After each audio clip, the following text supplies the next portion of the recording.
Hello friends, आज के इस छोटे से वीडियो में सक्सेसफुली इनोवर्क करके जर्नी कंप्लीट करने के लिए कुछ टिप्स शेयर करूंगी इनोवर्क से रिलेटेड। जो लोग ट्विन फ्लेम जर्नी में बहुत जल्दी सक्सेसफुल हो जाते हैं या बहुत जल्दी रियूनियन प्राप्त कर लेते हैं या अपनी फाइनेंशियल इश्यूज़ को जल्दी हील करके जल्द से जल्द इस ट्विन फ्लेम जर्नी को कंप्लीट कर लेते हैं, एक पीस और एक हार्मनी वाले स्टेट में आ जाते हैं, वो किस तरीके से इनोवर्क करते हैं वो इसी तरीके से करते हैं जैसे अभी मैं आगे आपको एक्सप्लेन करने वाली हूँ। तो वीडियो बहुत ध्यान से सुनिएगा। इनोवर्क से रिलेटेड बहुत सारे लोगों को कन्फ्यूज़न रहता है, डाउट रहता है, या ठीक से नहीं कर रहे होते हैं। तो सबसे पहले ये जानिए कि इनोवर्क का गोल क्या है। आप इनोवर्क करते हैं, इसका पर्पज़ क्या है, गोल क्या है। इनोवर्क का गोल ज़्यादातर लोग ट्विन फ्लेम को पाना, रियूनियन समझते हैं, बट जब तक आप ट्विन फ्लेम को पाना या रियूनियन सिर्फ इसी को गोल बना के चलेंगे, आपका रियूनियन काफ़ी दूर रहेगा। आपके इनोवर्क का गोल होना चाहिए आपका ट्रांसफॉर्मेशन, आपका खुद को पहचानना, आपका सेल्फ डिपेंडेंट होना, स्ट्रॉन्ग बनना, आपको अपने आप को जानना, अपने और गॉड के साथ रिलेशन को पहचानना। ये आपके इनोवर्क करने का ट्रू पर्पज़ होता है। गॉड भी आपसे यही चाहते हैं और यही करने से जो रियूनियन है वो ऑटोमेटिक हो जाता है।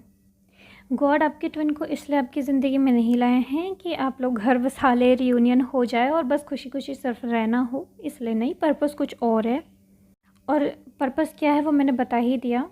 जब तक कोई ये पर्पस समझ के इनोवर्क नहीं करता तब तक वो काफ़ी टाइम तक स्टक रहता है, क्योंकि माइंड में तो चलता रहता है बस रियूनियन चाहिए और बहुत ज़्यादा इम्बैलेंस एनर्जी, तो रियूनियन फिर मिलता भी नहीं है।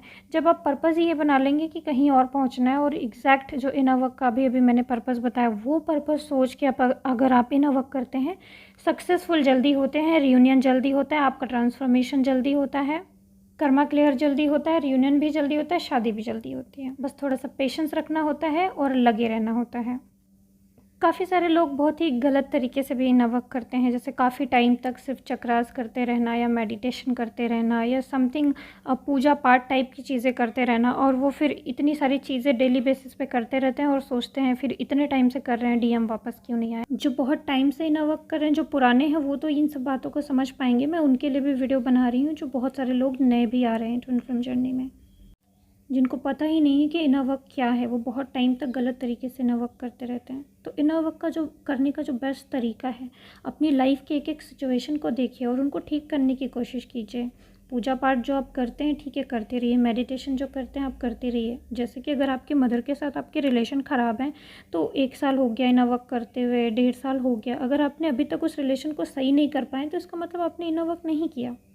मान लीजिए कि शुरू से आपकी आदत रही है कि आप सुबह उठ नहीं पाते हैं और आपको इनोवर्क करते हुए 1-1.5 साल हो गया और अभी तक आप सुबह उठ नहीं पाते हैं, तो आपका इनोवर्क बेकार हुआ ना, क्योंकि आपने अपनी हैबिट्स नहीं बदली। ऐसी बहुत सारी बैड हैबिट्स होती है हमारे अंदर जिसको हम ख़त्म करना चाहते हैं, बट हम चाह के भी वो चीज़ ख़त्म नहीं कर पाते हैं। कहीं ना कहीं लेज़ीनेस होती है, कहीं ना कहीं विल पावर की कमी है ना। इनर वर्क क्या करता है? इनर वर्क मतलब कि आप उन्हीं सब हैबिट्स को ख़त्म करें, अपने ऊपर इतना काम करें कि आपके वो बैड हैबिट्स बदल जाएं कुछ चंद दिनों में या चंद सालों में। कम से कम 1 साल के अंदर तो काफ़ी चेंजेस आने चाहिए।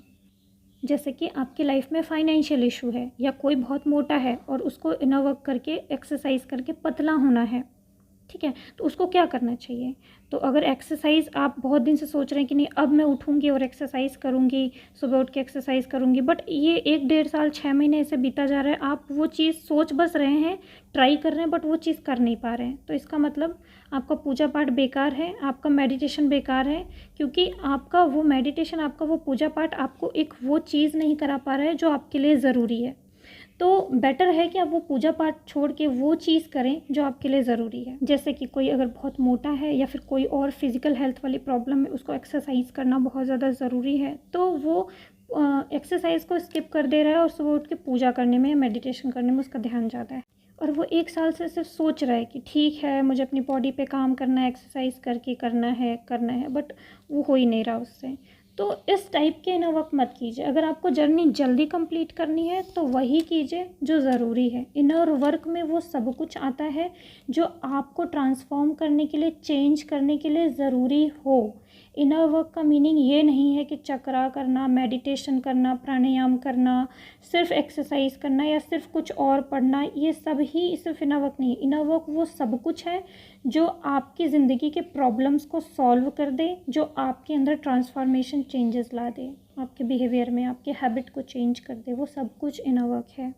जैसे कि एक और एग्जांपल ले लीजिए, बहुत सारे लोगों को फाइनेंशियल इश्यूज होते हैं, है ना, वो को डिपेंडेंसी में होते हैं और तो फिर वो कुछ कर नहीं सकते हैं, कि उनको समझ में नहीं आता है कि कहाँ से हम फाइनेंशियली गेन करें, ये प्रॉब्लम वो प्रॉब्लम।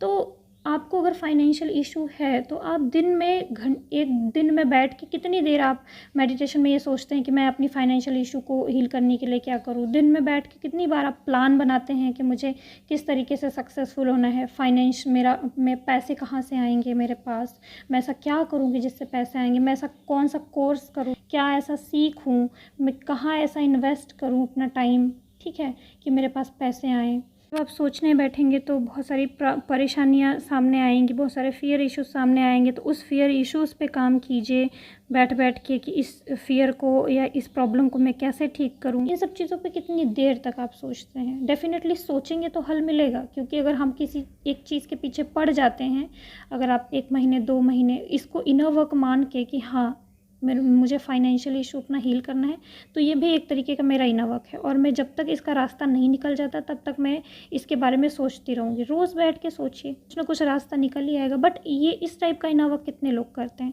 सिर्फ सोचते रहते हैं कि मुझे फाइनेंशियल इशू है, कोई रास्ता नहीं निकल रहा है, मैं क्या करूँ, कुछ तो नहीं दिख रहा है, नेगेटिव सोच। जब आप प्रयास करते हैं तब गॉड आपकी हेल्प करते हैं, वो भी छोटा मोटा प्रयास नहीं, आपके प्रयास में दम होना चाहिए। जब आप किसी क्वेश्चन का आंसर पाने का प्रयास करते हैं तो गॉड आपको क्वेश्चन का आंसर देते हैं कि नहीं। इस ट्विन फ्लेम जर्नी में गॉड है, हमेशा आपको देख रहे हैं। वो सिर्फ आपका डेडिकेशन देखते हैं कि किधर डेडिकेशन है, क्या आप करना चाहती हैं, और वो आपको हेल्प करते हैं। तो इस तरीके का इनर वर्क कितने लोग करते हैं। इस पर काम करने के बजाय आप मेडिटेशन या सिर्फ साधना पे डिपेंडेंट रहते हैं, तो इसीलिए आपका डिले होता है और प्रॉब्लम सॉल्व नहीं होती है।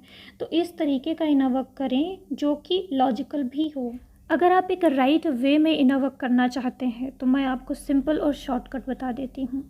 सबसे पहले अपनी ज़िंदगी की नेगेटिविटीज़ को ख़त्म करें, अपने आसपास की नेगेटिविटी को ख़त्म करें। जैसे अगर इंसेस्ट कर्स है या घर में नार्सिस्टिक माहौल है तो उन सब से लड़ना सीखें, उन सबको हैंडल करना सीखें, उन सब से फॉरगिवनेस करके, उन सब से कर्मा क्लियर करके एक अच्छा पॉजिटिव माहौल बनाएं। शुरुआत में बस इसी के पीछे पड़ जाएं कि आपके आसपास अगर नेगेटिव माहौल है तो अपने इनर वर्क कर करके चीज़ें रिलीज़ करें और पॉजिटिव माहौल बनाएं। उसके बाद उसके लिए जो भी मेडिटेशन साधना वगैरह आप करते हैं वो करें। उसके बाद आपका फाइनेंशियल इशू है या आपकी कोडिपेंडेंसी इशू है, इन सब को रिलीज़ करें। ये सब रिलीज़ करें का मतलब ये नहीं है कि आप मेडिटेशन या साधना कर करके ही इसको रिलीज़ कर सकते हैं। थॉट ही आपका सबसे बड़ा पावर है, थॉट में ही सब है, आपके दिमाग में ही सब नेगेटिव बातें हैं जो भरी पड़ी हैं, जिससे कि आपकी लाइफ में प्रॉब्लम्स हो रही हैं। जब हम कर्मा भी क्लियर करते हैं तो क्या करते हैं, आपके अंदर ही तो एक पॉजिटिव थॉट भरते हैं, जिससे कि आपके अंदर चीज़ें चेंज होती है तो सामने वाला भी चेंज हो जाता है। तो नेगेटिविटी कहाँ थी आपके अंदर, वो मेडिटेशन से हील नहीं हुई ना, वो तो थॉट से ही हील हुई ना। आप किसी बात को लेके बहुत ज़्यादा नेगेटिव थे, बहुत ज़्यादा परेशान थे, आपने किसी से बात करी, उसने आपको बहुत अच्छे से समझा दिया, आप पॉजिटिव हो गए। अगर ऐसा होता है तो किस वजह से, आपके अंदर वो उसने थॉट ही एक भेजा, आपको कुछ पॉजिटिव चीज़ें समझा दी, कुछ पॉजिटिव बातें बता दी, आप पॉजिटिव हो गए। तो ये सब थॉट का ही चक्कर है। अगर आप मेडिटेशन इनर वर्क सब कुछ करने के साथ साथ पॉजिटिव अफर्मेशन बोलें या पॉजिटिव चीज़ें भी सुने, बुक्स वगैरह भी पढ़ते रहें, पॉजिटिव बोलें, पॉजिटिव सोचें, लाइफ की कुछ भी सिचुएशन आए सामने उसमें कुछ ना कुछ पॉजिटिविटी ढूंढ लें। कितना भी सफरिंग आए आपके सामने, पेन हो, आपके डीएम ब्लॉक कर दें, कोई आपको बुरा भला बोले, उसमें कुछ ना कुछ पॉजिटिविटी खोज लें कि क्या है इसमें पॉजिटिव मेरे लिए, और उस पॉजिटिव चीज़ को अपने दिमाग में रखें, उसकी नेगेटिविटी को लेट गो कर दें। ये प्रैक्टिस करें, ऑटोमेटिक आपका इनर वर्क के साथ साथ आपका माइंड भी क्लियर होता जाएगा। तो ओवरऑल ये वीडियो बनाने का मेरा मकसद यही था कि आपको इनर वर्क करने का एक बेस्ट तरीका समझा सकूं, उसमें आपको एक टिप्स दे सकूं कि आपकी आदतें चेंज होनी चाहिए, आपके आसपास का माहौल चेंज होना चाहिए, आपके अंदर का माहौल चेंज होना चाहिए, आपके codependency issues, financial issues heal होने चाहिए। जब भी आपका वो इनर वर्क है, आप उसके पीछे पड़ जाएं, एक प्रॉब्लम आप उठा लें और उस प्रॉब्लम को जब तक हील ना हो उसके पीछे पड़ जाएं। जैसे अगर सुबह उठने के बारे में सोच रहे हैं तो सिर्फ सोचें ना, उसको करें। उठना शुरू हो जाना चाहिए कुछ दिन बाद। हेल्थ पे काम करना है तो सुबह उठ के एक्सरसाइज करना है तो उसको करना है और करें। ये भी आदत आपकी चेंज हो जानी चाहिए कुछ टाइम बाद। फाइनेंशियल इशू पे काम करना है तो फाइनेंशियल इशू पे काम करना है। भले मेडिटेशन छूट जाए, चक्रा छूट जाए, लेकिन उसके बारे में सोचना, उस पर काम करना, उसका कोर्स सीखना, प्लान बनाना ना छूटे। या उसके लिए पढ़ाई करनी ज़रूरी है तो पढ़ाई करना एक भी दिन ना छूटे। मेडिटेशन छूट जाए वो ना छूटे। कम टाइम है तो अपने टाइम के अकॉर्डिंग अपने इनर वर्क को खुद डिज़ाइन करें कि किस तरीके से मुझे कब कब कौन सा इनर वर्क करना है और कितना करना है। कम टाइम है तो थोड़ा सा ही कीजिए, नॉर्मल मेडिटेशन कीजिए, काम चलेगा, और बाकी सारी चीज़ों पे काम कीजिए। बहुत टाइम से कुछ प्लान करके रखा है कि ये करूँगी बट वो आप कर नहीं रहे हैं, तो डेफ़िनेटली ऐसे करेंगे इनर वर्क इतनी लापरवाही है तो फिर जर्नी तो डिले होगा ही। आपके इनर वर्क से आपकी आदतें चेंज नहीं हो पा रही हैं तो जर्नी तो डिले होगा ही। वैसे भी आपका माइंड 4 जगह भटकता है, अगर आप उसको एक चीज़ पे कंसंट्रेट कर लेते हैं तो वो आपका काम हो जाता है। उसके बाद वो काम हो जाए तो फिर आप नेक्स्ट पे चले जाएं। अपने लाइफ की प्रॉब्लम को ऑब्ज़र्व करें, अपने थॉट्स को ऑब्ज़र्व करें, अपने सबकॉन्शियस माइंड को ऑब्ज़र्व करें, अपने ड्रीम्स को ऑब्ज़र्व करें। ड्रीम्स में भी कई बार आपके सबकॉन्शियस ब्लॉक्स दिखाए जाते हैं, आपके फियर इश्यूज़ दिखाए जाते हैं, आपकी प्रॉब्लम्स, ट्रॉमास आपके सरफेस किए जाते हैं ड्रीम्स में भी, तो उसको भी ऑब्ज़र्व करें। अपने इश्यूज़ को फाइंड करके उसको भी सॉल्व करें, हील करें। जो सामने दिख रहा है हील करने के लिए उसी के पीछे पड़ जाएं, और जब तक वो हील ना हो जाए तब तक नेक्स्ट पे ना जाएं। उसको हील करके ही छोड़ें और उसके बाद फिर नेक्स्ट इशू पे फोकस करें।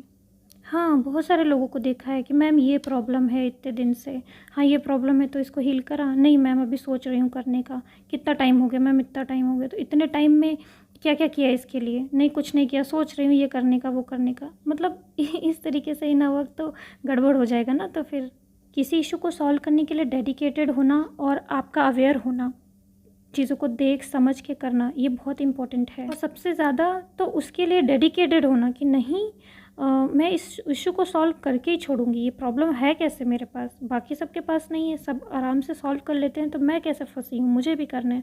इस तरीके का मतलब एक होना चाहिए दिल में आग। जब आपकी जर्नी जल्दी कंप्लीट होगी। आप ही अपनी जर्नी को डिले करते हैं, आप ही जल्दी करते हैं। और यहाँ पे जर्नी कंप्लीट होने का मतलब ये ना समझ लीजिएगा डीएम को पा लिया और जर्नी कंप्लीट हो गई, नहीं।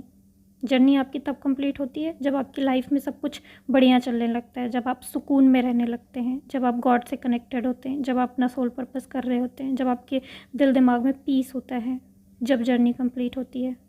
क्योंकि डीएम तो बीच में भी आ जाते हैं, यानी डीएम से रियूनियन तो बहुत लोगों का हो जाता है, लेकिन मेंटल पीस होता है क्या? जब ज़िंदगी को आप समझ जाएं, जब अपने गॉड को और अपने रिश्ते को आप समझ जाएं, जो इस लाइफ का पर्पज़ आप समझ जाएं, ठीक है, आपको किसी भी बात से कोई शिकायत ना रह जाए, जब समझ लीजिए कि आपकी जर्नी कंप्लीट हो गई है, कुछ पाने की इच्छा नहीं, कुछ खोने का डर नहीं।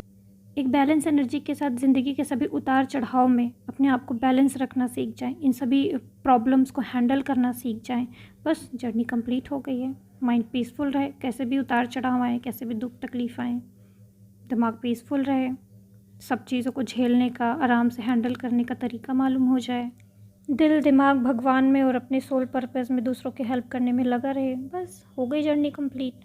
और रियूनियन का तो टेंशन ही नहीं लेना है। इस तरीके से आगे बढ़ते बढ़ते बीच में आपका रियूनियन भी हो जाता है। इससे ज़्यादा आप क्या अचीव करेंगे? इससे ज़्यादा तो आपकी ज़िंदगी भर कुछ ना कुछ प्रॉब्लम आती जाती रहेगी।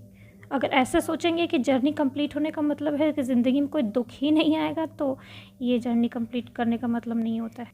जो लोग भी बहुत जल्दी ट्विन फ्लेम जर्नी में सक्सेसफुल हो जाते हैं, उनकी कुछ चीज़ें कॉमन होती हैं कि वो बहुत ज़्यादा डेस्परेट होते हैं अपने आप को चेंज करने के लिए, अपनी प्रॉब्लम्स को सॉल्व करने के लिए, ठीक है। सुनते हैं सबकी, लेकिन अपना भी एक इनर वर्क डिज़ाइन करते हैं, अपने हिसाब से भी चीज़ें सोच समझ के करते हैं, अपनी जर्नी में जो उनको सूट करता है उसके हिसाब से करते हैं, उनकी प्रॉब्लम सॉल्व करने के लिए क्या ज़रूरी है उसके हिसाब से करते हैं। और सबसे बड़ी बात, जो लोग जल्दी जर्नी कंप्लीट करते हैं, सुबह जल्दी उठते हैं और बिल्कुल भी लेज़ी नहीं होते हैं, अपने कामों को टालते नहीं हैं कि बाद में करूँगी बात। प्रॉब्लम उनके लाइफ में भी आती है, उनके रास्ते में भी आती है, लेकिन वो डेडिकेटेड इतना होते हैं कि उसको करके ही छोड़ते हैं। फियर उनके लाइफ में भी होते हैं, फैमिली प्रॉब्लम्स उनके लाइफ में भी होती है, लेकिन वो बहानों पे नहीं जाते हैं। वो थिंक बहुत ज़्यादा करते हैं कि किस तरीके से इस प्रॉब्लम को सॉल्व करने का मुझे रास्ता मिल जाए, और कहीं से छोटा सा भी क्लू मिला, छोटा सा भी रास्ता मिला तो उसको अप्लाई करते हैं और उस प्रॉब्लम को सॉल्व करके आगे निकल जाते हैं। तो ओके फ्रेंड्स, आज के लिए बस इतना ही। जो ओल्ड लोग हैं वो इन बातों को तो बहुत अच्छे से अंडरस्टैंड कर पाते हैं क्योंकि उन्होंने एक्सपीरियंस कर लिया। जो न्यू लोग हैं उन्हीं को थोड़ा सा प्रॉब्लम होगी, तो कोई नहीं, इसको भी अप्लाई कीजिए जिनको नहीं पता हो। तो okay friends, God bless you all. ओम नमः शिवाय, ओम साई।